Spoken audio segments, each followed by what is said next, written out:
ਬਿਸਮਿल्लाहिर्रहमानिर्रहीम ਤੇ अस्सलाम वालेकुम। 25 ਦਸੰਬਰ ਪਾਕਿਸਤਾਨ ਦੇ ਵਿੱਚ ਜੁਮੇਰਾਤ ਦੀ ਸਵੇਰ ਤੇ ਅੱਜ ਦੇ ਪੰਜਾਬੀ ਵੀਲੌਗ 'ਚ ਚੜ੍ਹਦੇ ਤੇ ਲਹਿੰਦੇ ਪੰਜਾਬ ਦੇ ਸੱਜਣਾ ਤੇ ਮਿੱਤਰਾਂ, ਭੈਣਾਂ ਤੇ ਭਰਾਵਾਂ, ਮਾਵਾਂ ਤੇ ਬਜ਼ੁਰਗਾਂ ਨੂੰ ਜੀ ਆਇਆਂ। ਅੱਜ ਦੀ ਸਭ ਤੋਂ ਪਹਿਲੀ ਗੱਲ ਤੇ ਆਸਿਮ ਮੁਨੀਰ ਸਾਹਿਬ ਦਾ ਜਿਹੜਾ ਡਿਫੈਕਟੋ ਕਿਸਮ ਦਾ ਮਿਲਟਰੀ ਰਾਜ ਚੱਲਣ ਡਿਆ ਉਹਦਾ 26ਵਾਂ ਦਿਨ। ਸਭ ਤੋਂ ਪਹਿਲੇ ਤੁਹਾਨੂੰ ਯਾਦ ਦਹਾਨੀ ਕਿ ਜੇ ਹਾਲੀ ਤੱਕ ਇਸ ਚੈਨਲ ਨੂੰ ਸਬਸਕ੍ਰਾਈਬ ਨਹੀਂ ਕੀਤਾ ਤਾਂ ਜ਼ਰੂਰ ਕਰੋ ਤਾਂ ਕਿ ਸਾਡੀ ਆਵਾਜ਼ ਨੂੰ ਤੁਸੀਂ ਤਗੜਾ ਕਰ ਸਕੋ ਤੇ ਦੂਰ ਤੱਕ ਪੜਾ ਸਕੋ। ਪਹਿਲੀ ਖਬਰ, ਅੱਜ 25 ਦਸੰਬਰ ਹੈ। ਅੱਜ ਕ੍ਰਿਸਮਸ ਦਾ ਦਿਨ ਹੈ। ਜਿਹੜੇ ਸਾਡੇ ਮਸੀਹ ਬਰਾਦਰੀ ਦੇ ਦੋਸਤ ਨੇ, ਸੱਜਣ ਨੇ, ਮਿੱਤਰ ਨੇ, ਭੈਣਾਂ ਨੇ, ਭਰਾਵਾਂ ਨੇ, ਮਾਵਾਂ ਨੇ, ਉਹਨਾਂ ਸਾਰਿਆਂ ਨੂੰ ਸਾਡੇ ਵੱਲੋਂ ਬੜੀ ਬੜੀ ਕ੍ਰਿਸਮਸ ਮੁਬਾਰਕ। ਪੰਜਾਬੀ 'ਚ ਇਹਨੂੰ ਵੱਡਾ ਦਿਨ ਵੀ ਆਖਦੇ ਨੇ ਤੇ ਤੁਹਾਨੂੰ ਬਹਰਹਾਲ ਬੜੀ ਬੜੀ ਮੁਬਾਰਕਬਾਦ ਹੋਵੇ ਸਾਰਿਆਂ ਨੂੰ। ਤੁਸੀਂ ਵੀ ਪਾਕਿਸਤਾਨ ਦੇ ਵਿੱਚ ਵੈਸੇ ਤਾਂ ਹਰ ਇਲਾਕੇ 'ਚ ਹੀ ਕ੍ਰਿਸਚੀਅਨ ਬੜੇ ਨੇ, ਲੇਕਿਨ ਪੰਜਾਬ ਦੇ ਵਿੱਚ ਸਭ ਤੋਂ ਜ਼ਿਆਦਾ ਆਬਾਦੀ, ਕ੍ਰਿਸਚੀਅਨ ਆਬਾਦੀ ਜਿਹੜੀ ਹੈ ਪਾਕਿਸਤਾਨ ਦੀ, ਉਹ ਸਭ ਤੋਂ ਜ਼ਿਆਦਾ ਪੰਜਾਬੀ ਨੇ ਤੇ ਪੰਜਾਬੀ ਵੀ ਬੜੀ ਸੋਹਣੀ ਤੇ ਗੂੜੀ ਬੋਲਦੇ ਨੇ। ਮੇਰੇ ਕੁਝ ਕ੍ਰਿਸਚੀਅਨ ਦੋਸਤ ਨੇ ਲਾਹੌਰ ਤੋਂ, ਕੁਝ ਜ਼ਾਹਿਰ ਹੈ ਦੂਸਰੀ ਜਗ੍ਹਾ ਤੋਂ ਵੀ, ਉਹਨਾਂ ਦੀ ਜਿਹੜੀ ਪੰਜਾਬੀ ਹੈ ਉਹ ਐਡੀ ਕੁ ਗੂੜੀ ਤੇ ਐਡੀ ਕੁ ਸੋਹਣੀ ਹੈ ਕਿ ਮੈਨੂੰ ਵੀ ਸਵਾਦ ਆਉਂਦਾ ਜਿਸ ਵੇਲੇ ਮੈਂ ਸੁਣਦਾ। ਦੂਜਾ ਇਹ ਵੀ ਤੁਸੀਂ ਯਾਦ ਰੱਖਣਾ ਵੀ ਤੁਸੀਂ ਸਾਡੇ ਜਿੰਨੇ ਹੀ ਪਾਕਿਸਤਾਨੀ ਹੋ। ਕੋਈ ਤੁਹਾਨੂੰ ਜੋ ਮਰਜ਼ੀ ਕਵੇ, ਕੋਈ ਕੁਝ ਵੀ ਬਕਵਾਸ ਕਰੇ, ਅਸਲ ਗੱਲ ਇਹ ਹੈ ਵੀ ਜਿੰਨਾ ਕੁ ਮੈਂ ਪਾਕਿਸਤਾਨੀ ਹਾਂ ਉਨਾ ਹੀ ਤੁਸੀਂ ਪਾਕਿਸਤਾਨੀ ਹੋ। ਤੀਸਰੀ ਗੱਲ ਇਹ ਹੈ ਕਿ ਤੁਸੀਂ ਜਿਸ ਤਰੀਕੇ ਨਾਲ ਜ਼ਾਹਿਰ ਹੈ ਪਾਕਿਸਤਾਨ ਦੀ ਔਰ ਫਿਰ ਪੰਜਾਬ 'ਚ ਰਹਿਣ ਵਾਲੇ ਜਿਹੜੇ, ਕਿਉਂਕਿ ਪੰਜਾਬੀ ਵੀਲੌਗ ਹੈ ਇਸ ਲਈ ਅਸੀਂ ਗੱਲ ਪੰਜਾਬ ਦੀ ਕਰਨ ਰਹੇ ਹਾਂ, ਪੰਜਾਬ 'ਚ ਰਹਿਣ ਵਾਲੇ ਜਿਹੜੇ ਕ੍ਰਿਸਚੀਅਨ ਸਾਡੇ ਦੋਸਤ ਨੇ, ਸੱਜਣ ਨੇ, ਮਿੱਤਰ ਨੇ, ਉਹਨਾਂ ਨੇ ਪੰਜਾਬ ਦੇ ਸ਼ਹਿਰਾਂ ਦਿਹਾਤਾਂ ਦੇ ਵਿੱਚ ਜਿਸ ਤਰੀਕੇ ਨਾਲ ਆਪਣਾ ਯੋਗਦਾਨ ਪਾਇਆ, ਆਪਣਾ ਕੰਟਰੀਬਿਊਸ਼ਨ ਕੀਤਾ, ਜਿਸ ਤਰੀਕੇ ਨਾਲ ਤੁਸੀਂ ਪੂਰੀ ਸੁਸਾਇਟੀ ਦਾ ਹਿੱਸਾ ਹੋ ਅਤੇ ਮੋਢਿਆਂ 'ਤੇ ਤੁਸੀਂ ਵੀ ਸਾਡੇ ਨਾਲ ਰਲ ਕੇ ਬਰਾਬਰ ਦਾ, ਜਿਵੇਂ ਵੀਰਾਂ ਦੇ ਨਾਲ ਖਲੋ ਕੇ ਬਰਾਬਰ ਦਾ ਆਪਣਾ ਕੰਟਰੀਬਿਊਸ਼ਨ ਪਾਉਂਦੇ ਨੇ, ਜਿਸ ਤਰੀਕੇ ਨਾਲ ਤੁਸੀਂ ਆਪਣਾ ਕੰਟਰੀਬਿਊਸ਼ਨ ਪਾਉਂਦੇ ਹੋ ਔਰ ਜਿਸ ਤਰੀਕੇ ਨਾਲ ਤੁਸੀਂ ਕੰਮਾਂ ਨੂੰ ਸਾਂਭਿਆ, ਉਹਦੇ 'ਤੇ ਅਸੀਂ ਤੁਹਾਨੂੰ ਸਲੂਟ ਵੀ ਕਰਦੇ ਹਾਂ, ਤੁਹਾਡਾ ਸ਼ੁਕਰੀਆ ਵੀ ਅਦਾ ਕਰਦੇ ਹਾਂ ਔਰ ਇਹ ਵੀ ਆਨੇ ਹਾਂ ਵੀ ਇਸੇ ਤਰੀਕੇ ਨਾਲ ਹੱਸਦੇ ਵਸਦੇ ਰਹੋ ਅਤੇ ਕਦੀ ਵੀ ਸਾਡੇ 'ਚ ਫਰਕ ਨਾ ਆਵੇ। ਅਤੇ ਇਹ ਜਿਹੜੇ ਸ਼ਿੱਦਤ ਪਸੰਦ ਨੇ ਲੋਕ, ਇਹ ਹਮੇਸ਼ਾ ਨਾਕਾਮ ਹੋਣ। ਜਿਹੜੇ ਮਜ਼ਹਬੀ ਬੁਨਿਆਦਾਂ 'ਤੇ ਜਾਂ ਕਿਸੇ ਹੋਰ ਬੁਨਿਆਦ ਦੇ ਉੱਤੇ, ਲਸਾਨੀ ਬੁਨਿਆਦਾਂ 'ਤੇ ਲੋਕਾਂ ਨੂੰ ਜਿਹੜਾ ਉਹ ਡਿਵਾਈਡ ਕਰਦੇ ਨੇ, ਉਹਨਾਂ ਦਰਮਿਆਨ ਨਫ਼ਰਤਾਂ ਲਿਆਉਂਦੇ ਨੇ। ਅੱਛਾ ਜੀ, ਹੁਣ ਜਿਹੜੇ ਸਾਡੇ ਪੰਜਾਬ ਦੇ ਸ਼ਹਿਰਾਂ ਅਤੇ ਦਿਹਾਤਾਂ 'ਚ ਰਹਿਣ ਵਾਲੇ ਸੱਜਣ ਮਿੱਤਰ ਨੇ, ਜ਼ਾਹਿਰ ਹੈ ਉਹਨਾਂ ਦਾ ਮਜ਼ਹਬ ਅਤੇ ਕ੍ਰਿਸਚੀਅਨਿਟੀ ਹੈ, ਲੇਕਿਨ ਮਾਦਰੀ ਜ਼ੁਬਾਨ ਪੰਜਾਬੀ ਹੈ। ਰਸਮੋ ਰਿਵਾਜ, ਕਲਚਰ, ਗੱਲਾਂ ਬਾਤਾਂ ਸਾਰੀਆਂ ਸਾਡੇ ਵਾਲੀਆਂ ਨੇ ਅਤੇ ਇਸ ਲਈ ਜਦੋਂ ਗੱਲਾਂ ਬਾਤਾਂ ਕਰਦੇ ਨੇ ਜਾਂ ਇਕੱਠੇ ਫਿਰਦੇ ਜਾਂ ਬਹਿਦਾ ਤਾਂ ਉਦੋਂ ਤਾਂ ਕੋਈ ਨਹੀਂ ਪਤਾ ਲੱਗਦਾ। ਹਾਂ, ਮਜ਼ਹਬ ਜ਼ਾਹਿਰ ਹੈ ਉਹਨਾਂ ਦਾ ਆਪਣਾ ਹੈ, ਉਹਨਾਂ ਦੇ ਉੱਤੇ ਕੋਈ ਜ਼ੋਰ ਜ਼ਬਰ ਨਾ ਪਾਕਿਸਤਾਨ ਦਾ ਕਾਨੂੰਨ ਇਜਾਜ਼ਤ ਦਿੰਦਾ, ਨਾ ਇੰਟਰਨੈਸ਼ਨਲ ਕਾਨੂੰਨ ਇਜਾਜ਼ਤ ਦਿੰਦਾ, ਨਾ ਈਵਨ ਇਸਲਾਮੀ ਕਾਨੂੰਨ ਇਜਾਜ਼ਤ ਦਿੰਦਾ। ਉਹਨਾਂ ਨੂੰ ਆਪਣਾ ਮਜ਼ਹਬ ਜਿਹੜਾ ਉਹ ਮੁਕੰਮਲ ਤਰੀਕੇ ਦੇ ਨਾਲ ਆਪਣੇ ਮਜ਼ਹਬ 'ਤੇ ਅਮਲ ਕਰਨ ਦੀ ਉਹਨਾਂ ਨੂੰ ਮੁਕੰਮਲ ਆਜ਼ਾਦੀ ਹੈ ਔਰ ਹੋਣੀ ਵੀ ਚਾਹੀਦੀ ਹੈ। ਲੇਕਿਨ ਮੇਰਾ ਬਹੁਤੀ ਗੱਲ ਅਤੇ ਬਾਤ ਜਿਹੜੀ ਉਹ ਪੰਜਾਬੀ ਸਕਾਫਤ, ਪੰਜਾਬੀ ਜ਼ੁਬਾਨ 'ਤੇ ਅੱਜ ਹੋਏਗੀ, ਕਿਉਂਕਿ 25 ਦਸੰਬਰ ਵੀ ਹੈ ਅਤੇ ਇਹ ਵੀ ਮੈਂ ਗੱਲ ਕਰਨਾ ਚਾਹੁੰਦਾ ਹੈ ਕਿ ਇਹ ਜ਼ੁਬਾਨ ਜਿਹੜੀ ਹੈ ਉਹ ਕੋਈ ਇੱਕ ਸ਼ਹਿਰ ਦੀ, ਇੱਕ ਜ਼ਿਲ੍ਹੇ ਦੀ, ਇੱਕ ਲੋਕਾਂ ਦੀ ਜਾਂ ਕਿਸੇ ਇੱਕ ਮਜ਼ਹਬ ਦੀ ਨਹੀਂ। ਇਸ ਖਿੱਤੇ 'ਚ ਰਹਿਣ ਵਾਲੇ, ਜਿਹੜੇ ਪੰਜਾਬ ਦੇ ਖਿੱਤੇ 'ਚ ਰਹਿਣ ਵਾਲੇ 5 ਦਰਿਆਵਾਂ ਦੀ ਧਰਤੀ 'ਤੇ ਵਸਣ ਵਾਲੇ ਨੇ, ਉਹਨਾਂ ਸਾਰਿਆਂ ਦੀ ਇਹ ਇਕੱਠੀ ਜ਼ੁਬਾਨ ਹੈ, ਇਕੱਠਾ ਕਲਚਰ ਹੈ, ਇਕੱਠੀ ਸਕਾਫਤ ਹੈ ਅਤੇ ਉਹ ਇਕੱਠਾ ਹੀ ਇਹਨੂੰ ਸੈਲੀਬ੍ਰੇਟ ਕਰਦੇ ਨੇ। ਪੰਜਾਬੀ ਜਿਹੜੇ ਮੈਂ ਤੁਹਾਨੂੰ ਦੱਸਿਆ ਵੀ ਪੰਜਾਬ ਤੋਂ ਇਲਾਵਾ ਹੁਣ ਜ਼ਰਾ ਪੂਰੇ ਪਾਕਿਸਤਾਨ ਦੀ ਵੀ ਗੱਲ ਕਰ ਲਈਏ। ਤਾਲੀਮ ਦੇ ਮੈਦਾਨ ਦੇ ਵਿੱਚ ਜਿਹੜੀ ਕ੍ਰਿਸਚੀਅਨ ਕਮਿਊਨਿਟੀ ਹੈ ਸਾਡੀ, ਉਹਨਾਂ ਦਾ ਬੜਾ ਹੀ ਕੰਟਰੀਬਿਊਸ਼ਨ ਹੈ। ਬੜੇ ਸਾਰੇ ਮਾਰੂਫ ਸਕੂਲ, ਕਾਲਜ ਜਿਹੜੇ ਨੇ ਉਹ ਕ੍ਰਿਸਚੀਅਨ ਇੰਸਟੀਟਿਊਸ਼ਨਸ ਨੇ ਔਰ ਉੱਥੇ ਬੜੇ ਸਾਰੇ ਜਿਹੜੇ ਉਸਤਾਦ ਨੇ ਉਹ ਵੀ ਕ੍ਰਿਸਚੀਅਨ ਨੇ, ਬੜਾ ਸਾਰਾ ਸਟਾਫ ਕ੍ਰਿਸਚੀਅਨ ਹੈ। ਇਸੇ ਤਰੀਕੇ ਨਾਲ ਸਿਹਤ ਦੇ ਮੈਦਾਨ ਦੇ ਵਿੱਚ ਤਾਂ ਕਿਆ ਹੀ ਬਾਤ ਹੈ, ਉੱਥੇ ਜਿੰਨੀਆਂ ਨਰਸਾਂ ਸਾਡੀਆਂ ਭੈਣਾਂ ਨੇ ਕ੍ਰਿਸਚੀਅਨ ਆਪਣੀ ਕਮਿਊਨਿਟੀ ਤੋਂ, ਉਹ ਤੁਹਾਨੂੰ ਪਤਾ ਹੈ, ਪੈਰਾਮੈਡੀਕਲ ਸਟਾਫ ਹਸਪਤਾਲਾਂ ਦੇ ਵਿੱਚ, ਫਿਰ ਸਫਾਈ, ਬਲਦਿਆਤੀ ਖਿਦਮਾਤ, ਬਾਕੀ ਦੂਸਰੇ ਬਹੁਤ ਸਾਰੇ ਸ਼ੋਬੇ ਨੇ। ਸਾਰੇ ਹੀ ਸ਼ੋਬੇ ਨੇ, ਹਰ ਸ਼ੋਬੇ 'ਚ ਹੀ, ਫੌਜ ਦੇ ਵਿੱਚ ਵੀ ਨੇ, ਪੁਲਿਸ ਦੇ ਵਿੱਚ ਵੀ ਨੇ, ਹਰ ਸ਼ੋਬੇ ਦੇ ਵਿੱਚ ਹੀ ਨੇ। ਲੇਕਿਨ ਕਹਿਣ ਦਾ ਸਾਡਾ ਮਤਲਬ ਇਹ ਵੀ ਕੋਈ ਪਾਸਾ ਐਸਾ ਨਹੀਂ ਜਿੱਥੇ ਉਹਨਾਂ ਨੇ ਆਪਣਾ ਭਾਰ ਜਿਹੜਾ ਬਰਾਬਰ ਦਾ ਨਹੀਂ ਚੁੱਕਿਆ। ਅਗਰ ਹਸਪਤਾਲਾਂ ਦੀ ਗੱਲ ਕਰੀਏ ਸਿਰਫ ਪੰਜਾਬ ਦੀ, ਤੇ united Christian hospital Lahore, Christian hospital Sahiwal, Christian hospital Taxila, memorial Christian hospital Sialkot, saint Raphael hospital Faisalabad, women Christian hospital Multan, ਇਹ ਚੰਦ ਨਾਂ ਨੇ ਜਿਹੜੇ ਮੈਂ ਤੁਹਾਡੇ ਸਾਹਮਣੇ ਰੱਖੇ ਨੇ, ਜਿਹੜੇ ਅੱਜ ਵੀ ਚੱਲ ਰਹੇ ਨੇ। ਅਗਰ ਅਸੀਂ ਦੂਜੇ ਇਦਾਰੇ 'ਤੇ ਮੈਂ ਤੁਹਾਨੂੰ ਦੱਸਿਆ ਹੀ ਹੈ ਵੀ ਬੇਸ਼ੁਮਾਰ ਸਕੂਲ ਨੇ, ਬੇਸ਼ੁਮਾਰ ਹੋਰ ਇਦਾਰੇ ਨੇ ਜਿੱਥੇ ਆਪਣਾ ਯੋਗਦਾਨ ਪਾ ਰਹੇ ਨੇ। ਦੂਜੀ ਅੱਜ ਦੀ ਅਹਿਮ ਗੱਲ ਜਿਹੜੀ ਹੈ ਉਹ ਕਾਇਦੇ ਆਜ਼ਮ ਮੁਹੰਮਦ ਅਲੀ ਜਨਾਹ ਸਾਹਿਬ ਦੀ ਸਾਲਗਿਰਾ ਹੈ 25 ਦਸੰਬਰ ਨੂੰ। ਤੁਹਾਨੂੰ ਪਤਾ ਹੈ ਕਿ 1947 ਦੇ ਖਿਤਬੇ 'ਚ ਤਕਰੀਰ ਕਰਦਿਆਂ ਉਹਨਾਂ ਨੇ ਸਾਨੂੰ ਖਸੂਸੀ ਤੌਰ 'ਤੇ ਆਖਿਆ ਸੀ ਕਿ ਅਕਲੀਅਤਾਂ ਨੂੰ ਦਾ ਤੁਸੀਂ ਤਹਫਜ਼ ਕਰਨਾ ਅਤੇ ਉਹਨਾਂ ਦੇ ਨਾਲ ਤੁਸੀਂ ਬਰਾਬਰੀ ਦਾ ਸਲੂਕ ਕਰਨਾ। ਉਹਨਾਂ ਨੇ ਕਿਹਾ ਸੀ ਕਿ ਅਕਲੀਅਤਾਂ ਨੂੰ ਇਹ ਮੈਂ ਯਕੀਨ ਦਿਵਾਉਣਾ ਕਿ ਪਾਕਿਸਤਾਨ ਸਿਰਫ ਮੁਸਲਮਾਨਾਂ ਲਈ ਨਹੀਂ ਬਲਕਿ ਹਰ ਸ਼ਹਿਰੀ ਲਈ ਹੈ। ਉਹਨਾਂ ਨੇ ਕਿਹਾ ਸੀ ਮੁਸਲਮਾਨ ਪਾਕਿਸਤਾਨ 'ਚ ਅਕਸਰੀਅਤ 'ਚ ਨੇ ਲੇਕਿਨ ਮੁਲਕ 'ਚ ਹਰ ਸ਼ਹਿਰੀ ਨੂੰ ਉਹਦੇ ਹਕੂਕ ਅਤੇ ਆਜ਼ਾਦੀ ਲੱਭੇਗੀ। ਇੱਥੇ ਜਿਹੜੇ ਮੁਸਲਮਾਨ ਨੇ ਸਾਡੇ, ਮਾਜ਼ਰਤ ਮੈਨੂੰ ਗੱਲਾਂ ਕੁਝ ਮੈਂ ਖੁੱਲ੍ਹ ਕੇ ਕਰਨੀਆਂ ਚਾਹੀਦੀਆਂ ਨੇ। ਇੱਥੇ ਕ੍ਰਿਸਚੀਅਨ ਆਪਣੇ ਜਿਹੜੇ ਸੱਜਣ ਨੇ, ਮਿੱਤਰ ਨੇ, ਉਹਨਾਂ ਕੋਲ ਮਾਜ਼ਰਤ ਅਤੇ ਦੂਜਿਆਂ ਨੂੰ ਥੋੜ੍ਹਾ ਜਿਹਾ ਹਯਾ ਦਿਵਾਉਣਾ ਚਾਹਾਂਗਾ। ਪਿੰਡਾਂ ਦੇ ਵਿੱਚ ਜਦੋਂ ਵੱਡੇ ਹੋਣ ਡਏ ਸਨ ਤੇ ਕਈ ਵਾਰੀ ਵੇਖੀਦਾ ਸੀ ਕਿ ਜਿਹੜੇ ਕ੍ਰਿਸਚੀਅਨ ਬਰਾਦਰੀ ਦੇ ਲੋਕ ਸਨ ਉਹਨਾਂ ਦੇ ਭਾਂਡੇ ਅਲੱਗ ਕੀਤੇ ਹੁੰਦੇ ਸਨ। ਉਹੀ ਲੋਕ ਜਿਸ ਵੇਲੇ ਬਰਤਾਨੀਆ ਪਹੁੰਚਦੇ ਨੇ, ਉਹੀ ਲੋਕ ਜਿਸ ਵੇਲੇ ਅਮਰੀਕਾ ਪਹੁੰਚਦੇ ਨੇ, ਦੂਸਰੇ ਥਾਵਾਂ 'ਤੇ ਪਹੁੰਚਦੇ ਤੇ ਗੋਰੀ ਲੱਭਦੇ ਫਿਰਦੇ ਨੇ ਵੀ ਕਿਸ ਤਰੀਕੇ ਨਾਲ ਵਿਆਹ ਹੋ ਜਾਏ ਜਾਂ ਕਿਸੇ ਗੋਰੇ ਨਾਲ ਕੰਮ ਉਹਨਾਂ ਦਾ ਕੋਈ ਬਣ ਜਾਏ, ਕੋਈ ਨੌਕਰੀ ਲੱਭ ਜਾਏ। ਉੱਥੇ ਗੋਰਿਆਂ ਨੂੰ ਚੁੰਮਦੇ ਅਤੇ ਚੱਟਦੇ ਫਿਰਦੇ ਨੇ, ਉਹ ਵੀ ਕ੍ਰਿਸਚੀਅਨ ਨੇ। ਜਿਹੜੇ ਆਪਣੇ ਵਾਲੇ ਨੇ ਉਹਨਾਂ ਦੀ ਮੇਰੇ ਤਰ੍ਹਾਂ ਰੰਗ ਜ਼ਰਾ ਮੇਰੇ ਤਰ੍ਹਾਂ ਘਸਮੈਲਾ ਹੁੰਦਾ ਜਿਵੇਂ ਮੇਰਾ ਹੈ, ਅਤੇ ਉਹਨਾਂ ਨਾਲ ਇਹੋ ਜਿਹੀਆਂ ਹਰਕਤਾਂ ਵੀ ਉਹਨਾਂ ਦੇ ਭਾਂਡੇ ਅਲੱਗ ਅਤੇ ਦੂਜੀਆਂ ਚੀਜ਼ਾਂ ਅਲੱਗ, ਇਹ ਥੋੜ੍ਹਾ ਜਿਹਾ ਕੋਈ ਹਯਾ ਨੂੰ ਹੱਥ ਮਾਰੋ। ਇਹ ਨਾ ਸਾਡੇ ਮਜ਼ਹਬ ਦੀ ਇਹ ਤਾਲੀਮ ਹੈ, ਨਾ ਸਾਡੇ ਆਖਰੀ ਨਬੀ ਮੁਹੰਮਦ ਮੁਸਤਫਾ ਸੱਲੱਲਾਹੁ ਅਲੈਹਿ ਵਸੱਲਮ ਉਹਨਾਂ ਦੀ ਇਹ ਕਿਸੇ ਕਿਸਮ ਦੀ ਵੀ ਐਸੀ ਟੀਚਿੰਗ ਹੈ, ਨਾ ਹੀ ਸਾਡੇ ਆਇਨ ਦੀ ਹੈ, ਨਾ ਹੀ ਸਾਡੇ ਕਾਨੂੰਨ ਦੀ ਹੈ। ਇਹ ਸਰਾਸਰ ਸੁਧੀ ਜਿਹਨੂੰ ਕਹਿੰਦੇ ਨੇ, ਸ਼ੁੱਧ 100% ਬਗੈਰਤੀ ਹੈ, ਬੇਸ਼ਰਮੀ ਹੈ। ਅਤੇ ਇਹ ਜਿਹੜਾ ਵੀ ਤੁਹਾਨੂੰ ਕਰਦਾ ਅੱਜ ਦੇ ਜ਼ਮਾਨੇ 'ਚ ਨਜ਼ਰ ਆਵੇ ਉਹਨੂੰ ਡੱਕੋ। ਅਕਲੀਅਤਾਂ ਨੂੰ ਬਰਾਬਰ ਦੇ ਹਕੂਕ ਦਿਓ। ਬਰਾਬਰ ਦੇ ਹਕੂਕ ਕੋ ਤੁਸੀਂ ਉਹਨਾਂ ਦੇ ਉੱਤੇ ਮਿਹਰਬਾਨੀ ਨਹੀਂ ਕਰਨੀ। ਡੰਡਾ ਉਹਨਾਂ ਦੇ ਕੋਲ ਹੈ। ਤੁਸੀਂ ਝੰਡਾ ਵੇਖਿਆ ਨਾ, ਉਹਦੇ ਵਿੱਚ ਚਿੱਟੇ ਪਾਸੇ 'ਤੇ ਡੰਡਾ ਹੈ ਔਰ ਇਹ ਬਾਬਾ ਜੀ ਉਹਨਾਂ ਨੂੰ ਫੜਾ ਕੇ ਗਏ ਨੇ ਡੰਡਾ, ਇਹ ਕੋਈ ਤੁਸੀਂ ਨਹੀਂ ਫੜਾਇਆ। ਜਿਹੜਾ ਲਾਰਜਰ ਇੰਡੀਆ ਸੀ, ਇਹ ਜ਼ਰਾ ਧਿਆਨ ਨਾਲ ਗੱਲ ਸੁਣੋ, ਧਿਆਨ ਨਾਲ ਮੁੰਡਿਓ, ਹੱਸੋ ਨਹੀਂ, ਧਿਆਨ ਨਾਲ ਗੱਲ ਸੁਣੋ, ਕੰਨ ਖੋਲ੍ਹ ਕੇ ਅਤੇ ਅੱਖੀਆਂ ਖੋਲ੍ਹ ਕੇ। ਜਿਹੜਾ ਲਾਰਜਰ ਹਿੰਦੁਸਤਾਨ ਸੀ, ਅੱਜ ਦਾ ਪਾਕਿਸਤਾਨ, ਅੱਜ ਦਾ ਬੰਗਲਾਦੇਸ਼, ਅੱਜ ਦਾ ਇੰਡੀਆ ਸਾਰਾ, ਉਹਦਾ ਲਾਰਜਰ ਇੰਡੀਆ ਸੀ, ਉਹਦੇ ਵਿੱਚ ਮੁਸਲਮਾਨ ਅਕਲੀਅਤ 'ਚ ਜਾ ਰਹੇ ਸਨ। ਜਿਸ ਵੇਲੇ ਇੱਥੋਂ ਚਲੇ ਜਾਣਾ ਸੀ ਬ੍ਰਿਟਿਸ਼ ਅੰਪਾਇਰ ਨੇ, ਅਤੇ ਮੁਸਲਮਾਨਾਂ ਨੇ ਅਕਲੀਅਤ ਬਣ ਜਾਣਾ ਸੀ ਅਤੇ ਹਿੰਦੂਆਂ ਨੇ ਅਕਸਰੀਅਤ ਬਣ ਜਾਣਾ ਸੀ। ਪਾਕਿਸਤਾਨ ਇਸ ਲਈ ਬਣਾਇਆ ਗਿਆ ਕਿ ਮੁਸਲਮਾਨ ਜਿਹੜੇ ਨੇ ਉਹ ਅਕਲੀਅਤ ਦੇ ਵਿੱਚ ਨੇ ਲਾਰਜਰ ਇੰਡੀਆ ਦੇ ਵਿੱਚ, ਅਤੇ ਉਹ ਆਪਣੇ ਆਪ ਨੂੰ ਗੈਰ ਮਹਿਫੂਜ਼ ਸਮਝਦੇ ਸਨ। ਮਤਲਬ ਕਿ ਪਾਕਿਸਤਾਨ ਇੱਕ ਅਕਲੀਅਤ ਵਾਸਤੇ ਬਣਾਇਆ ਗਿਆ ਸੀ। ਕਿਹੜੀ ਅਕਲੀਅਤ? ਮੁਸਲਮਾਨਾਂ ਵਾਸਤੇ, ਤਾਂ ਕਿ ਉਹ ਅਕਸਰੀਅਤ 'ਚ ਆਪਣੀ ਜ਼ਿੰਦਗੀ ਗੁਜ਼ਾਰ ਸਕਣ। ਪਾਕਿਸਤਾਨ ਜਿਹੜਾ ਮੁਲਕ ਹੈ ਉਹ ਅਕਲੀਅਤ ਦੇ ਨਾਂ 'ਤੇ ਬਣਿਆ ਹੋਇਆ ਹੈ। ਇਹ ਗੱਲ ਤੁਹਾਨੂੰ ਸਮਝ ਆ ਰਹੀ ਹੈ? ਅਕਲੀਅਤ ਦੇ ਨਾਂ 'ਤੇ, ਕਿਉਂਕਿ ਲਾਰਜਰ ਇੰਡੀਆ 'ਚ ਮੁਸਲਮਾਨ ਅਕਲੀਅਤ 'ਚ ਸਨ।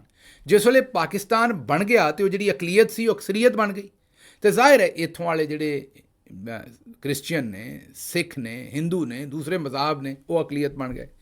ਅਤੇ ਜਿਵੇਂ ਸਾਨੂੰ ਆਪਣੀ ਪੀੜ ਦਾ ਪਤਾ ਸੀ ਨਾ ਕਿ ਅਸੀਂ ਅਕਲੀਅਤ ਰਹਿ ਜਾਣਾ, ਇਵੇਂ ਸਾਨੂੰ ਹੁਣ ਦੂਜੀ ਅਕਲੀਅਤਾਂ ਦਾ ਬੜਾ ਖਿਆਲ ਕਰਨਾ ਚਾਹੀਦਾ, ਬੜਾ ਉਹਨਾਂ ਦਾ ਇਹਤਰਾਮ ਕਰਨਾ ਚਾਹੀਦਾ ਅਤੇ ਹਯਾ ਵੀ ਕਰਨਾ ਚਾਹੀਦਾ, ਜਿਹੜੇ ਅਸੀਂ ਕੰਮ ਕਰਦੇ ਹਾਂ ਬੜੇ ਸਾਰੇ। ਇਸ ਲਈ ਜਿੱਥੇ ਕਿਸੇ ਅਕਲੀਅਤ ਦੇ ਨਾਲ ਧੱਕਾ ਹੁੰਦਾ ਵੇਖੋ, ਉੱਥੇ ਜਿਹੜਾ ਖਲੋਵੋ, ਗੱਲ ਕਰੋ, ਡੱਕੋ ਅਗਲੇ ਬੰਦੇ ਨੂੰ, ਉਹਨੂੰ ਆਖੋ ਵੀ ਨਾ, ਇਹ ਪਾਕਿਸਤਾਨ ਦਾ ਨਾ ਕਾਨੂੰਨ, ਨਾ ਸਾਡੇ ਆਖਰੀ ਨਬੀ ਮੁਹੰਮਦ ਮੁਸਤਫਾ ਸੱਲੱਲਾਹੁ ਅਲੈਹਿ ਵਸੱਲਮ ਦੀ ਜਿਹੜੀ ਤਾਲੀਮਾਤ ਨੇ ਉਹ ਸਾਨੂੰ ਇਹੋ ਜਿਹੀ ਕੋਈ ਤਲਕੀਨ ਕਰਦੇ ਨੇ, ਬਲਕਿ ਉਹ ਡੱਕਦੇ ਨੇ, ਉਹ ਮਨਾ ਕਰਦੇ ਨੇ, ਉਹ ਆਉਂਦੇ ਨੇ ਸਾਰਿਆਂ ਦਾ ਇਹਤਰਾਮ ਕਰੋ।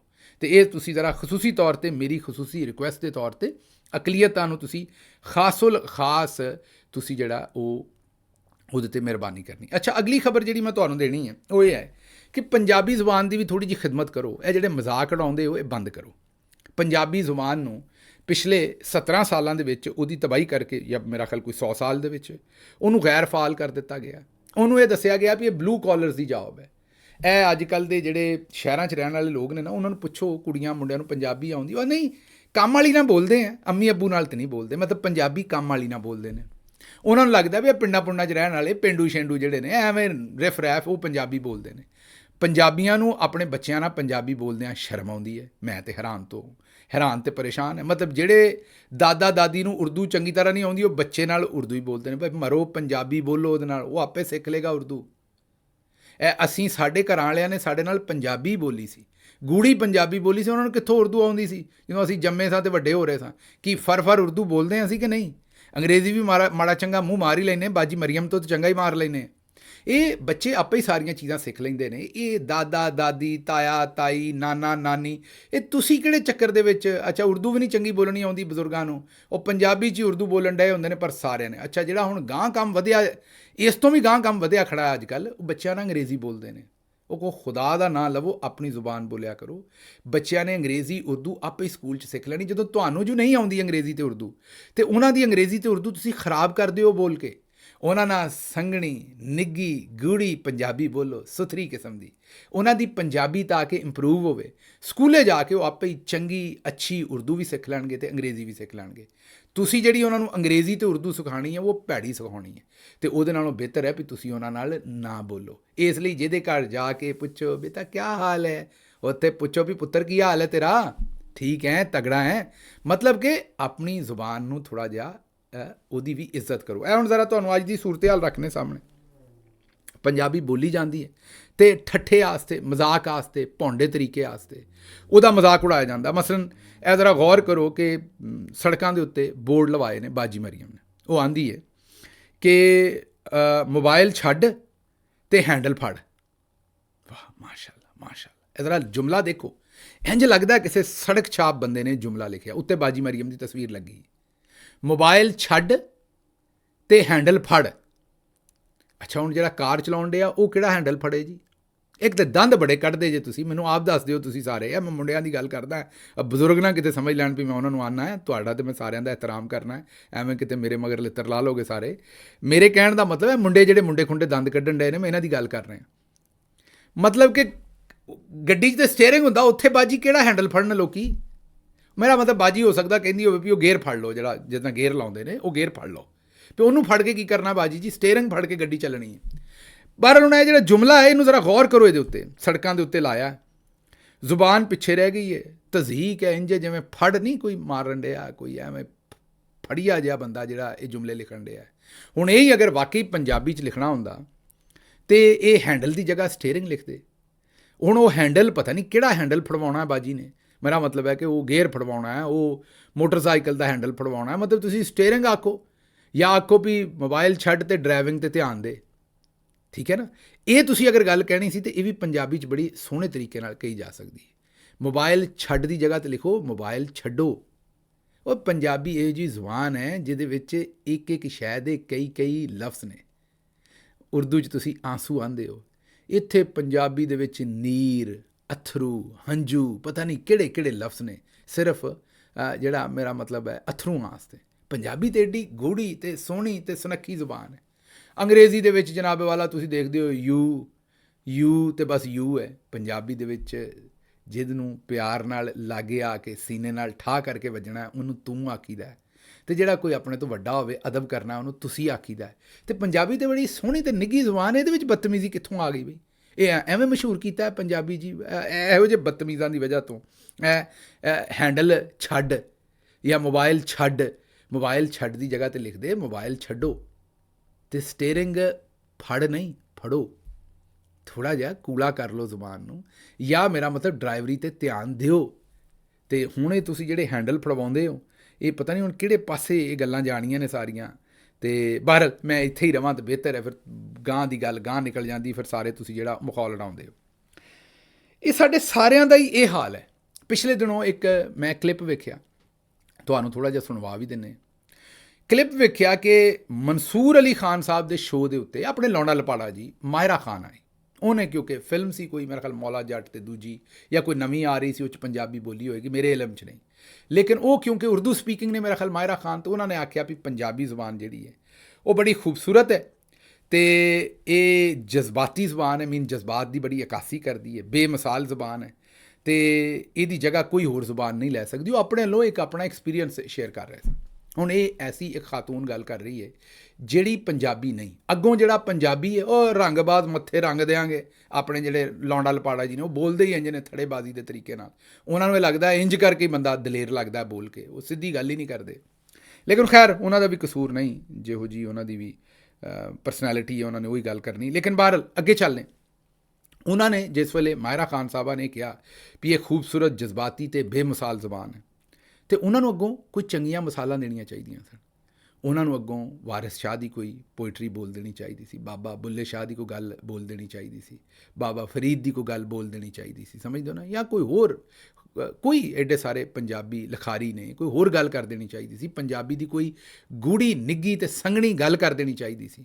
ਲੇਕਿਨ ਉਹਨਾਂ ਨੇ, ਮੇਰਾ ਖਿਆਲ ਇਹ ਵੈਸੇ ਚੰਗੇਜ਼ ਖਾਨ ਦੇ ਟੱਬਰ 'ਚੋਂ ਨੇ, ਉਹਦਾ ਚੰਗੇਜ਼ ਖਾਨ ਸੀ ਨਾ, ਉਹਦੇ ਟੱਬਰ 'ਚੋਂ ਨੇ ਮਨਸੂਰ ਅਲੀ ਖਾਨ ਸਾਹਿਬ ਜਿਹੜੇ ਨੇ ਨਾ। ਅਤੇ ਲੇਕਿਨ ਹੁਣ ਜ਼ਾਹਿਰ ਆਬਾਦ ਪੰਜਾਬ 'ਚ ਨੇ, ਅਤੇ ਇਹ ਵੀ ਮੈਂ ਉਹਨਾਂ ਨੂੰ ਇਹ ਨਹੀਂ ਆਂਦਾ ਵੀ ਉਹ ਪੰਜਾਬੀ ਨਹੀਂ, ਉਹ ਸਾਡੇ ਤਰ੍ਹਾਂ ਹੀ ਪੰਜਾਬੀ ਨੇ, ਸਾਡੇ ਸਿਰ ਅੱਖਾਂ 'ਤੇ ਪੰਜਾਬੀ ਬੋਲਦੇ ਨੇ। ਉਹ ਵੀ ਸਾਡਾ ਜਿਹੜਾ ਪ੍ਰਪਾ ਹੈ, ਸਾਡਾ ਇਹ ਜਿਹੜਾ ਇੱਕ ਲਾਈਵਲੀਹੁੱਡ ਹੈ, ਉਹਨੂੰ ਸ਼ੇਅਰ ਕਰਦੇ ਨੇ ਪੰਜਾਬ 'ਚ। ਲੇਕਿਨ ਮੈਂ ਬੜਾ ਹੈਰਾਨ ਹੋਇਆ ਵੀ ਉਹਨਾਂ ਨੇ ਜਿਹੜਾ ਅੱਗੋਂ ਜਵਾਬ ਦਿੱਤਾ, ਉਹ ਆਪਣੀ ਵੀ ਤੋਹੀਨ ਕੀਤੀ ਲੌਂਡਾ ਲਪਾੜਾ ਜੀ ਨੇ, ਅਤੇ ਪੰਜਾਬੀ ਜ਼ੁਬਾਨ ਦੀ ਉਹਨਾਂ ਦਾ ਜਵਾਬ ਸੁਣੋ। ਆਉਂਦੇ ਨੇ ਮਨਸੂਰ ਅਲੀ ਖਾਨ ਸਾਹਿਬ ਨੇ ਕਿਹਾ ਕਿ ਪੰਜਾਬੀ ਜ਼ੁਬਾਨ 'ਚ ਜਿਹੜੀ ਗਾਲੀ ਹੈ ਨਾ, ਉਹ ਹਰ ਮੌਕੇ 'ਤੇ ਇਸਤੇਮਾਲ ਹੋ ਸਕਦੀ ਹੈ। ਲੱਖ ਦੀ ਲਾਨਤ ਹੈ ਬਈ ਸੱਜਣਾ। ਮਤਲਬ ਉਹ ਆਖਣ ਡਈ ਹੈ ਐਕਟਰੈਸ ਕਿ ਇਹ ਮਾਇਰਾ ਖਾਨ ਸਾਹਿਬਾ ਜਿਹੜੇ ਨੇ ਉਹ ਆਖਣ ਡਏ ਨੇ ਕਿ ਇਹ ਖੂਬਸੂਰਤ, ਜਜ਼ਬਾਤੀ ਅਤੇ ਬੇਮਿਸਾਲ ਜ਼ੁਬਾਨ ਹੈ, ਜਿਹਦੀ ਜਗ੍ਹਾ ਕੋਈ ਹੋਰ ਜ਼ੁਬਾਨ ਨਹੀਂ ਲੈ ਸਕਦੀ। ਉਹਨਾਂ ਆਖਿਆ ਜਿਹੜਾ ਸਵਾਦ ਇਹਦੀ ਗਾਲੀ 'ਚ ਹੈ ਨਾ, ਹਰ ਮੌਕੇ ਲਈ ਸਾਡੇ ਕੋਲ ਗਾਲੀ ਹੈਗੀ। ਵਾਹ ਬਈ ਬੱਲੇ ਬਈ ਸ਼ੇਰ ਬਗਿਆ। ਜ਼ੁਬਾਨ 'ਤੇ ਗੱਲ ਹੋਈ ਅਤੇ ਤੈਨੂੰ ਸਿਰਫ ਪੰਜਾਬੀ ਜ਼ੁਬਾਨ ਦੇ ਵਿੱਚੋਂ ਗਾਲ ਯਾਦ ਆਈ, ਹੋਰ ਕੋਈ ਸ਼ੈ ਯਾਦ ਨਾ ਆਈ। ਮਤਲਬ ਤੇਰੇ ਹਿਸਾਬ ਨਾਲ ਪੰਜਾਬੀ ਜ਼ੁਬਾਨ ਦੇ ਵਿੱਚ ਕਾਬਲੇ ਜ਼ਿਕਰ ਗੱਲ ਜਿਹੜੀ ਉਹ ਗਾਲ ਹੈ। ਇਹ ਜ਼ਰਾ सुनो एक सेकंड वास्ते। हमें अच्छा लगेगा कि आप प्रॉपर पंजाबी बोलना, वैसे रियल लाइफ में भी बोलना शुरू करें। एक बड़ी एक्सप्रेसिव लैंग्वेज है। हाँ, मेरे ज़हन में ना पंजाबी के, चूँकि आपने पंजाबी के बारे में बात कह दी है, हमारे पंजाबी के बारे में कहते हैं कि पंजाबी की जो गाली होती है ना, वो हर मोड में इस्तेमाल हो सकती है। पंजाबी की जो गाली होती है ना, वो हर मोड में इस्तेमाल हो सकती है। ਸੁਣ ਲਿਆ ਜੀ, 21 ਤੋਪਾਂ ਦੀ ਸਲਾਮੀ ਹੈ। ਐਸਾਰ ਰਾਣਾ ਸਾਹਿਬ ਦੀ ਬੜੀ ਦੋਸਤੀ ਹੈ ਆਪਣਾ ਮਨਸੂਰ ਅਲੀ ਖਾਨ ਸਾਹਿਬ ਨਾਲ, ਅਤੇ ਐਸਾਰ ਰਾਣਾ ਸਾਹਿਬ ਬੜੀ ਸੋਹਣੀ ਪੰਜਾਬੀ ਬੋਲਦੇ ਨੇ, ਮੈਨੂੰ ਬੜੀ ਸੋਹਣੀ ਲੱਗਦੀ ਹੈ ਪੰਜਾਬੀ। ਉਸ ਤੋਂ ਬਾਅਦ ਸਾਡੇ ਸਾਰਿਆਂ ਦੇ ਸੱਜਣ, ਤੁਹਾਨੂੰ ਪਤਾ ਹੈ ਡਾਕਟਰ ਉਮਰ ਆਦਿਲ ਸਾਹਿਬ, ਤੁਹਾਨੂੰ ਸਾਰਿਆਂ ਨੂੰ ਪਤਾ ਹੀ ਹੈ, ਉਹ ਵੀ ਬੜੀ ਸੋਹਣੀ ਅਤੇ ਮੈਂ ਆਨਾ ਵੀ ਨਿਖਰੀ ਹੋਈ ਅਤੇ ਐਵੇਂ ਫੁੱਲਾਂ ਵਰਗੀ ਪੰਜਾਬੀ ਬੋਲਦੇ ਨੇ, ਬਹੁਤ ਹੀ ਸੁਥਰੀ ਪੰਜਾਬੀ ਬੋਲਦੇ ਨੇ। ਇਹ ਸੱਜਣਾਂ ਕੋਲੋਂ ਮੈਂ ਰਿਕੁਐਸਟ ਕਰਾਂਗਾ ਵੀ ਇਹਨਾਂ ਨੂੰ ਕਿਤੇ ਮੌਕਾ ਮਿਲੇ। ਆਪਣਾ ਹਸਨ ਨਿਸਾਰ ਸਾਹਿਬ, ਕਿਆ ਬਾਤ ਹੈ, ਕਿਆ ਖੂਬਸੂਰਤ ਪੰਜਾਬੀ ਬੋਲਦੇ ਨੇ। ਆਪਣਾ ਮੁਜੀਬੁਰ ਰਹਿਮਾਨ ਸ਼ਾਮੀ ਸਾਹਿਬ ਬੜੀ ਸੁਥਰੀ ਪੰਜਾਬੀ ਬੋਲਦੇ ਨੇ। ਇਹ ਸੱਜਣਾ ਕੋਲੋਂ ਮੈਂ ਰਿਕੁਐਸਟ ਕਰਾਂਗਾ ਵੀ ਕਿਸ ਵੇਲੇ ਇਹ ਲੌਂਡਾ ਲਪਾੜਾ ਜੀ ਨੂੰ ਲਾਗੇ ਬਾ ਕੇ ਪਿਆਰ ਨਾਲ ਸਿਰ 'ਤੇ ਹੱਥ ਫੇਰ ਕੇ, ਤੁਹਾਡਾ ਮੇਰਾ ਮਤਲਬ ਜੂਨੀਅਰ ਹੈ, ਭਾਈ ਹੈ ਤੁਹਾਡਾ, ਉਹਨੂੰ ਸਮਝਾਓ ਵੀ ਤੂੰ ਪੰਜਾਬੀ ਹੈ, ਹੁਣ ਇੱਥੇ ਰਹਿਣਾ ਹੈ। ਜਦੋਂ ਕੋਈ ਪੰਜਾਬੀ ਦੀ ਤਾਰੀਫ ਕਰੇ ਤੇ ਇਹ ਨਹੀਂ ਆਖਣਾ ਵੀ ਪੰਜਾਬੀ ਜ਼ੁਬਾਨ ਦੇ ਵਿੱਚ ਹਰ ਕੰਮ ਵਾਸਤੇ ਗਾਲ ਮੌਜੂਦ ਹੈ, ਨਾ। ਪੰਜਾਬੀ ਜ਼ੁਬਾਨ ਗਾਲ ਹਰ ਜ਼ੁਬਾਨ ਦੇ ਵਿੱਚ ਹੁੰਦੀ ਹੈ। ਅਸੀਂ ਕਿਉਂਕਿ ਪੰਜਾਬੀ ਹੈ, ਸਾਨੂੰ ਪੰਜਾਬੀ ਜ਼ੁਬਾਨ ਸਮਝ ਆਉਂਦੀ ਹੈ, ਇਸ ਲਈ ਸਾਨੂੰ ਉਹਦੀ ਗਾਲ ਦੀ ਕਰਤਣ ਵੀ ਬਹੁਤੀ ਪਤਾ ਲੱਗਦੀ ਹੈ। ਅਤੇ ਅਸੀਂ ਆਨੇ ਵੀ ਜੋ ਸਵਾਦ ਪੰਜਾਬੀ ਦੀ ਗਾਲ 'ਚ ਹੈ ਹੋਰ ਕਿਸੇ ਗਾਲ 'ਚ ਨਹੀਂ। ਉਹ ਪਤੰਦਰੋ ਤੁਹਾਨੂੰ ਉਹ ਸਵਾਦ ਬਹੁਤਾ ਆਉਂਦਾ ਹੈ। ਗੋਰੇ ਨੂੰ ਪੰਜਾਬੀ 'ਚ ਗਾਲਾਂ ਕੱਢੀ ਜਾਓ ਜਾਂ ਉਹ ਤੁਹਾਨੂੰ ਕੱਢੇ ਤਾਂ ਉਹਨੂੰ ਤਾਂ ਸਵਾਦ ਨਹੀਂ ਆਉਣਾ। ਉਹਨੇ ਤਾਂ ਜਦੋਂ ਅੰਗਰੇਜ਼ੀ 'ਚ ਹੀ ਗਾਲ ਕੱਢਣੀ ਹੈ ਤਾਂ ਉਹਨੂੰ ਉਦੋਂ ਹੀ ਉਹਦਾ ਸਵਾਦ ਆਉਣਾ ਜਾਂ ਗੁੱਸਾ ਆਉਣਾ ਜਾਂ ਜੋ ਵੀ ਸ਼ੈ ਆਉਣੀ ਹੈ। ਇਸ ਵਾਸਤੇ ਇਸ ਗੱਲ ਤੋਂ ਜ਼ਰਾ ਥੋੜ੍ਹਾ ਜਿਹਾ ਬਾਹਰ ਨਿਕਲੋ ਵੀ ਪੰਜਾਬੀ ਜ਼ੁਬਾਨ ਸਿਰਫ ਗਾਲਾਂ ਦੀ ਜ਼ੁਬਾਨ ਹੈ। ਪੰਜਾਬੀ ਜ਼ੁਬਾਨ ਤੇ ਔਲੀਆ ਅੱਲਾ ਦੀ ਜ਼ੁਬਾਨ ਹੈ। ਪੰਜਾਬੀ ਜ਼ੁਬਾਨ 5 ਦਰਿਆਵਾਂ ਦੀ ਜ਼ੁਬਾਨ ਹੈ, ਮਿੱਠੀ ਜ਼ੁਬਾਨ ਹੈ, ਨਾਨੀਆਂ ਦਾਦੀਆਂ ਦੀ, ਮਾਵਾਂ ਦੀ ਲੋਰੀਆਂ ਦੀ ਜ਼ੁਬਾਨ ਹੈ। ਇੰਜ ਨਾ ਕਰੋ ਆਪਣੀ ਜ਼ੁਬਾਨ ਨੂੰ, ਇੰਜ ਇਹ ਜਿਵੇਂ ਬਾਜੀ ਮਰੀਮ ਆਖਣ ਡਈ ਹੈ ਵੀ ਮੋਬਾਈਲ ਛੱਡ ਤੇ ਹੈਂਡਲ ਫੜ, ਤੇ ਇਹ ਕੰਮ ਨਾ ਕਰੋ। ਮੇਰਾ ਤੁਹਾਡੇ ਤੋਂ ਗੁਜ਼ਾਰਿਸ਼ ਹੀ ਮੈਂ ਕਰ ਸਕਣਾ ਵੀ ਥੋੜ੍ਹਾ ਜਿਹਾ ਪੰਜਾਬੀ ਜ਼ੁਬਾਨ ਦੇ ਉੱਤੇ ਥੋੜ੍ਹੀ ਜਿਹੀ ਮਿਹਰਬਾਨੀ ਕਰੋ। ਬਾਕੀ ਤੁਹਾਡੀ ਜਿਹੜੀ ਹੈ ਉਹ ਜਿਹੜੀ ਮੈਂ ਇਹ ਅੱਗੇ ਹੈ, ਇਹ 2 ਖਵਾਤੀਨ ਨੇ, ਮੈਂ ਤਾਂ ਇਹ ਆਖਾਂਗਾ ਵੀ ਅਹਿਸਾਸੇ ਕਮਤਰੀ ਦੀਆਂ ਮਾਰੀਆਂ ਹੋਈਆਂ ਸਾਡੀਆਂ ਭੈਣਾਂ ਨੇ। ਇਹ ਵੀ ਪੰਜਾਬੀ ਜ਼ੁਬਾਨ, ਪੇਂਡੂ, ਅਨਪੜ੍ਹ ਇਹੋ ਜਿਹੇ जुमले कह रही हैं। ज़रा सुनियो की कह रही हैं। बच्चा वो एक दो प्लेस मैंने उसके पहले भी देखे कहीं, उसके अंदर एक हल्का सा पंजाबीपन है। हल्का वो कुछ ज्यादा ही है। पठान लैला, पठान बोला, पठान लैला मैंने बोला, हल्का सा है फ्लेवर। मेरी तला से बात हुई, मैंने बोला लैला, लैला। हाँ वो देखो ना, वो है चीज जो है नहीं, लेकिन फैमिली तो फुल उर्दू स्पीकिंग। हाँ, उर्दू स्पीकिंग फैमिली के अंदर जो है ना वो थोड़ा सा वो आउट है जरा सा। ਸੁਣ ਲਿਆ ਜੇ। ਤੇ ਇਹ ਹੁਣ ਇਹ ਸੂਰਤ ਹਾਲ ਹੈ ਤੇ ਮੈਂ ਮਸ਼ਵਰਾ ਹੀ ਦਿਆਂਗਾ ਕਿ ਥੋੜ੍ਹਾ ਜਿਹਾ ਖਿਆਲ ਕਰੋ। ਅੱਛਾ ਜੀ, ਜਾਪਾਨ ਇਮਾਨਦਾਰੀ 'ਚ ਦੁਨੀਆ 'ਚ ਸਰਵੇ ਹੋਇਆ, ਜਾਪਾਨ ਇਮਾਨਦਾਰੀ 'ਚ ਨੰਬਰ 1 ਤੇ ਆ ਗਿਆ ਅਤੇ ਪਾਕਿਸਤਾਨ ਇਮਾਨਦਾਰੀ 'ਚ 141 ਨੰਬਰ 'ਤੇ ਆਇਆ। ਜਾਪਾਨ ਨੰਬਰ 1 ਤੇ ਅਤੇ ਪਾਕਿਸਤਾਨ 141 'ਤੇ। ਇਹ ਕਿਸੇ ਨੇ ਅੱਜ ਇੱਕ ਸੋਸ਼ਲ ਮੀਡੀਆ 'ਤੇ ਪੋਸਟ ਕੀਤੀ ਹੋਈ ਸੀ। ਉਹਨਾਂ ਕਿਹਾ ਲੇਕਿਨ ਹੈਰਾਨੀ ਦੀ ਗੱਲ ਹੈ ਵੀ ਸਾਡੇ ਮੁਲਕ 'ਚੋਂ ਤਬਲੀਗੀ ਜਮਾਤ ਉੱਥੇ ਜਾਂਦੀ ਹੈ ਅਤੇ ਜਾਪਾਨ ਵਾਲਿਆਂ ਨੂੰ ਆਂਦੀ ਹੈ ਵੀ ਤੁਹਾਡੀ ਮਿਹਰਬਾਨੀ ਸਾਡੇ ਵਰਗੇ ਹੋ ਜਾਓ। ਇਹਦੇ 'ਤੇ ਮੈਂ ਹੁਣ ਕੀ ਤਜਜ਼ੀਆ ਕਰਾਂ, ਇਹਦੇ 'ਤੇ ਤਜਜ਼ੀਆ ਕੋਈ ਬਣਦਾ ਨਹੀਂ ਅਤੇ ਇੱਥੇ ਹੀ ਜਿਹੜੀ ਗੱਲ ਹੈ ਸਾਰੀ ਉਹ ਰੋਕ ਲੈਂਦੇ। ਬਹਰਹਾਲ ਸੈਯਦ ਤਲਤ ਹੁਸੈਨ ਸਾਹਿਬ ਦੇ ਘਰ ਕੰਮ ਕਰਨ ਵਾਲੀ ਇੱਕ ਖਾਤੂਨ, ਉਹਨਾਂ ਦੇ ਘਰ ਮੇਡ ਹੋਏਗੀ ਜਿਹੜੀ ਕੰਮ ਕਰਦੀ ਹੋਏਗੀ, ਉਹਨਾਂ ਦੇ ਸ਼ੌਹਰ ਨੂੰ ਇਸਲਾਮਾਬਾਦ ਏਅਰਪੋਰਟ ਤੋਂ ਆਫਲੋਡ ਕਰ ਦਿੱਤਾ ਗਿਆ। ਤਲਤ ਹੁਸੈਨ ਸਾਹਿਬ ਨੇ ਫੋਨ ਘੁਮਾਇਆ ਤੌਕੀਰ ਸ਼ਾਹ ਸਾਹਿਬ ਨੂੰ, ਉਹਨਾਂ ਨੇ ਮਾਮਲੇ ਦੀ ਜ਼ਿੰਮੇਦਾਰੀ DG FIA ਨੂੰ ਕਾਲ ਕੀਤੀ। DG FIA ਨੇ ਆਪਣਾ ਅਫਸਰ ਜਿਹੜਾ ਉਹ ਮੈਲੋਡੀ ਇਸਲਾਮਾਬਾਦ ਆਫਿਸ ਦੇ ਵਿੱਚ ਘੱਲ ਦਿੱਤਾ। ਉਹਨੇ ਖੁਦ ਜਾ ਕੇ, ਜਾਣ ਵਾਲੇ ਨੂੰ ਫਿਰ ਕੌਣ ਰੋਕ ਸਕਦਾ, ਖੁਦ ਜਾ ਕੇ ਉਸ ਜਿਹਨੂੰ ਆਫਲੋਡ ਕੀਤਾ ਸੀ ਉਹਨੂੰ ਜਹਾਜ਼ ਤੇ ਬਾਇਆ ਤੇ ਘੱਲਿਆ ਤੇ ਤਾਰਾਂ ਖੜਕ ਗਈਆਂ ਜਿਸ ਵੇਲੇ ਤਲਤ ਹੁਸੈਨ ਸਾਹਿਬ ਨੇ ਫੋਨ ਕੀਤਾ। ਹੁਣ ਮੈਨੂੰ ਦੱਸੋ ਵੀ ਹਰ ਮਾੜਾ ਬੰਦਾ ਕਿੱਥੋਂ ਇਹੋ ਜਿਹੇ ਫੋਨ ਲਿਆਵੇ? ਉਹਦੇ ਕੋਲ ਤੇ ਪਿੱਛੇ ਲੋਕ ਨਹੀਂ ਇਹੋ ਜਿਹੇ ਫੋਨ ਕਰਨ ਵਾਲੇ।